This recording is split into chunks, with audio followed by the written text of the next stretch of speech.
Nations Special Envoy Hans Grundberg is expected to brief the UN Security Council on Yemen next Thursday. European Union diplomats urge instant provision of humanitarian aid.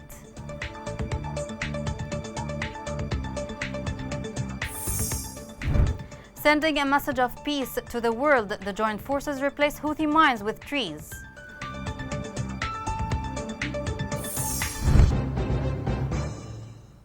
Welcome to Yemen Today TV. This is the English news with me, Rana Swalem.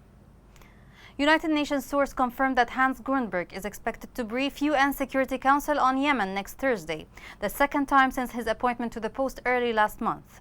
Grundberg began his mission with a round of intensive talks with the Yemeni parties and their regional allies in Riyadh, Muscat and Aden. He is expected to travel to Sana'a to meet the Houthis. European Union deputy heads of mission in Yemen discussed with Afrah Al-Zouba, director of the Executive Bureau for Accelerating Aid from Donors, the situation in the country. The meeting discussed ways to make use of donor aid and the EU's to contribute to sustainable development in Yemen, especially in the sector of electricity and economic reforms. U.S. envoy to Yemen Tim Linderking and U.S. ambassador in Jordan met with the Jordanian foreign minister to discuss the situation in Yemen. During the meeting, the U.S. envoy reaffirmed the international community's commitment to end the conflict and support the UN-led peace process. Ministry of Interior said that 3 of its officers were killed in a car explosion in Sayoun. The ministry mourned in a statement 3 of its members after an explosive device was planted in their vehicle.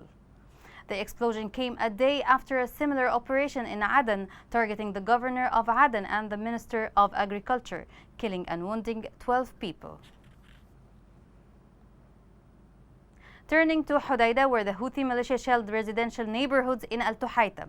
Local sources said that the militia targeted civilian houses in Al Jarouba neighborhood with heavy mortar shells.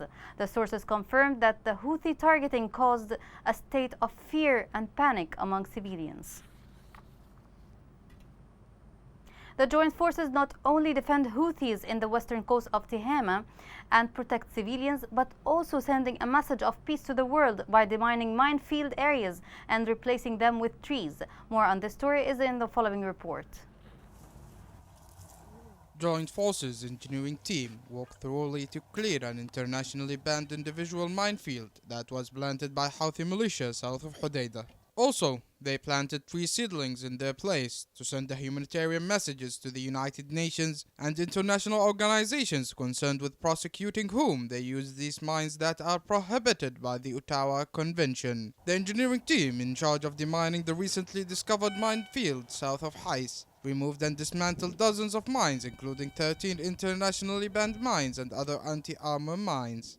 The team pointed out that work is continuing until the area is cleared and people are able to return to their homes and farms. They called on the United Nations to pressurize Houthi militias to hand over mine maps as they pose danger to lives of civilians. By providing these maps, internally displaced will be able to return back to their homes safely.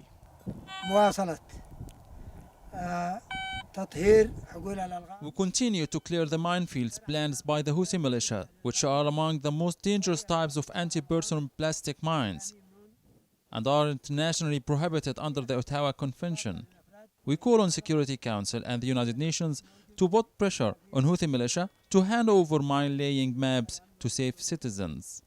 A lot of time and effort to clear those minefields is required. This field is filled with internationally prohibited individual mines enough to drag the Houthi militia to an international trial under Ottawa Convention. The internationally prohibited minefield south of Hais is planted in a malicious engineering way and on large areas. This field is the largest among many fields that have been discovered and cleared by the Joint Forces team. With great care, Joint Forces engineering team planted 3 seedlings in place of individual mines as a message to humanity as a whole.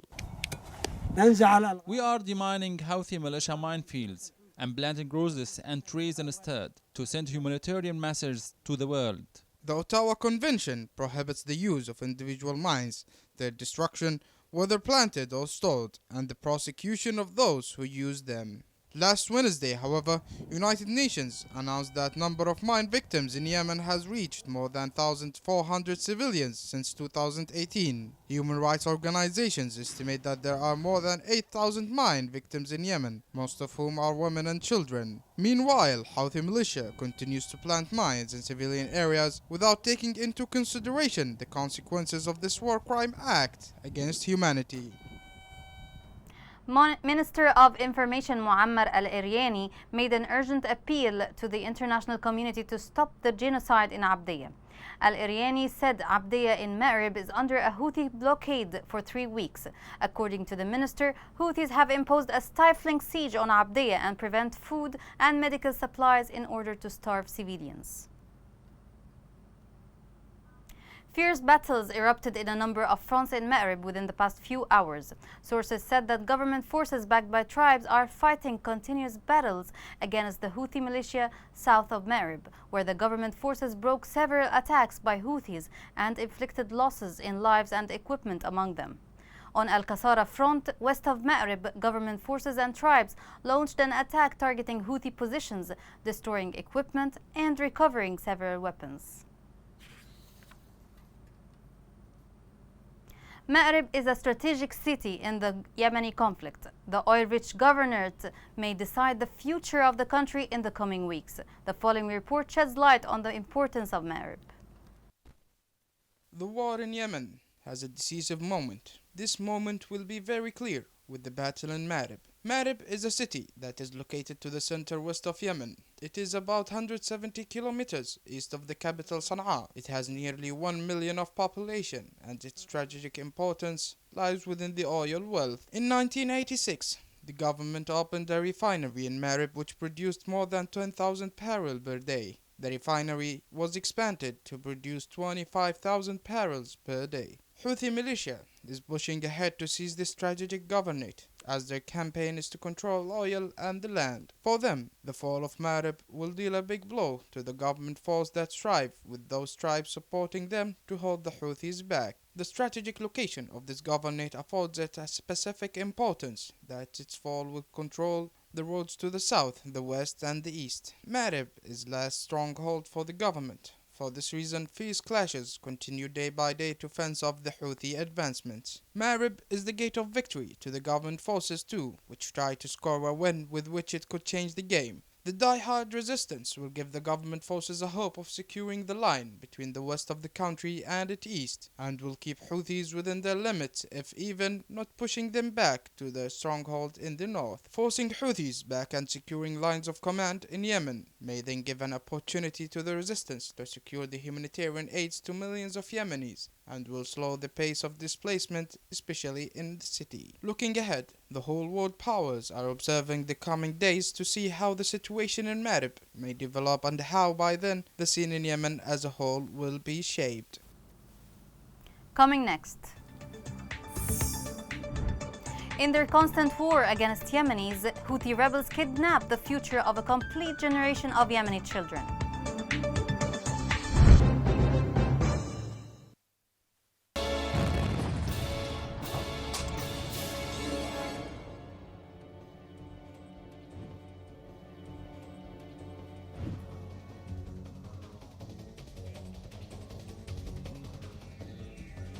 أقول لك راحت بالغداء لأهلها شلت الغداء وراحت بالأهلها في المزرعة. والمزرعة ركبت على حمار ما حتى نص المزرعة وانفجر فيها اللغم. دعست على اللغم وانفجر فيهم. الحمار انتهى الماء ترى وتبكعت رجليها كامل.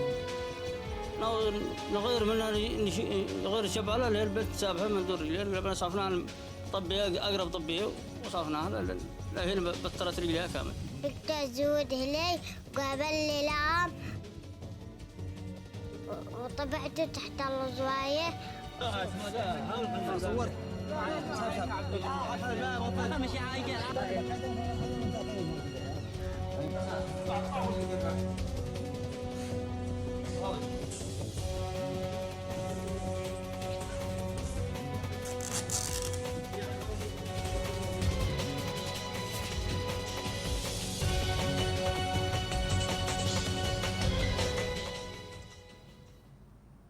Welcome back. Top UN humanitarian official in Yemen, David Gressly, said Yemen's recovery depends on ending the war. He added that many employees have not received their salaries for several months, stressing the importance of finding ways to support those public service, noting that they are key to Yemen's recovery and to the UN's assistance programs. Houthis continue their violations against all Yemenis, yet the most hit by such violations are vulnerable women. The following report has more on this story. The Houthi militia has made everyone suffer in Yemen.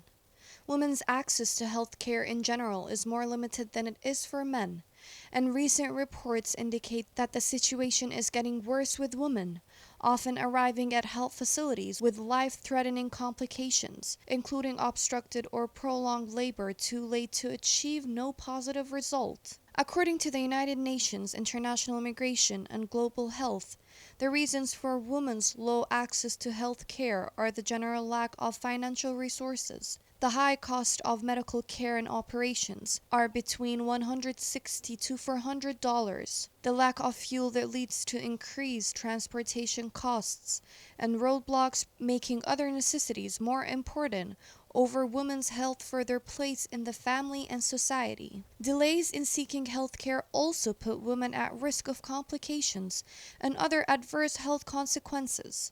In the event of complications in pregnancy and childbirth, the risks are not limited to women.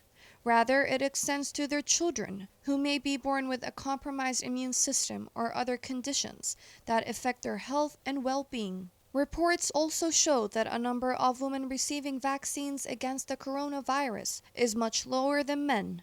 Reasons include timing and availability of vaccination centers.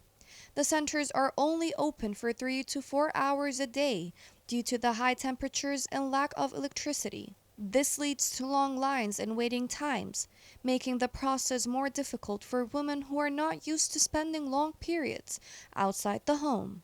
Women's vaccination areas are also not fully exploited. For this reason, resources supposedly intended for women are used to vaccinate men, and since the primary caregivers are women, they are more likely to be exposed to the virus if it penetrates the home and more likely to spread it within the family. The suffering of these women keeps aggravating on a daily basis, yet there are no changes in helping with their difficult situations. Children in Yemen have become direct victims of this ongoing war. Houthis' assaults against children have crossed all borders and limits. This report sheds light on this story.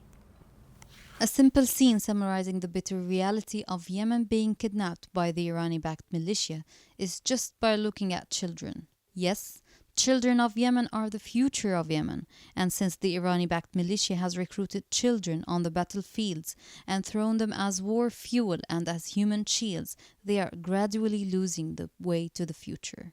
Thus the conscience disappeared, the vision disappeared, and the future died in the eyes of the children of Yemen. The Houthi militia target students to recruit them and tamper with their ideas. Militias made more than 300 modifications to school curriculum and included in the curriculum lessons to sanctify Houthi leaders and urged students to fight with them. They also opened offices in institutions to register the names of students to push them to fight.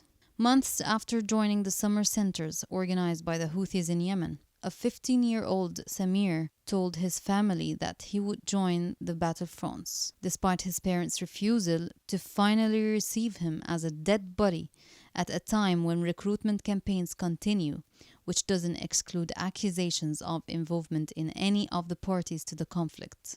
Samir's father, who preferred not to reveal his identity, explained that the beginning was with his family's approval for his son to join the summer centers during the annual school holiday, to learn religious lessons and other courses and activities that attract the attention of boys, and upon returning to his family, the impact of the concepts and lessons he received is clear in his behavior, up to expressing his desire to join the front for jihad for the sake of God and defense of the homeland. Although Samir's mother and father initially refused to enlist him, with the passage of time, his poor family's anxiety subsided as he would return to them every few months and provide them with money that helps them provide some household needs. This situation did not last long, as the last time he returned to his family dead, and with his body a picture in a frame with his name written as a martyr, to be hung by his family on the walls of the house. Samir's case is not much different in its details from what was witnessed in one of the neighborhoods near his family's residence in Sana'a, where the 3 dead residents of the neighborhood, aged between 15 and 16 years, Ahmed, Yusuf and Muhammad, were buried. They joined the fronts more than a year ago, and after that they were returning intermittently to their families. The 3 later died in a site believed to have been directly bombed and returned in small coffins to be buried in a sad atmosphere by the residents of the neighborhood.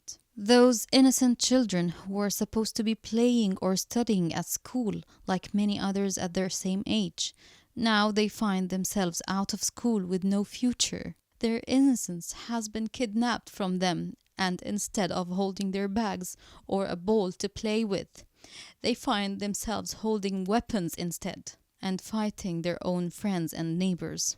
And most of all, coming back to their families in coffins. What a crime! The picture must be clear and repeated until the Yemeni chooses between a prosperous future and remaining as a game in the hands of a gang that has provided Yemen with nothing but destruction, ruin and employment of the Persians.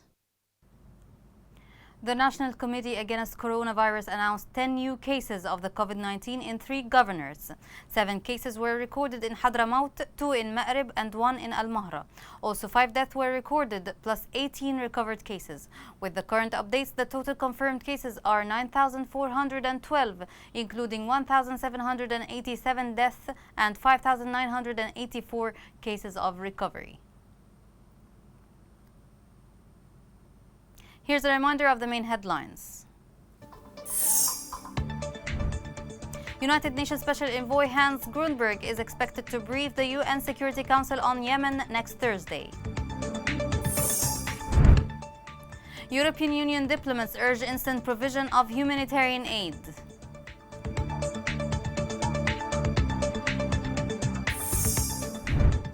Sending a message of peace to the world, the joint forces replace Houthi mines with trees.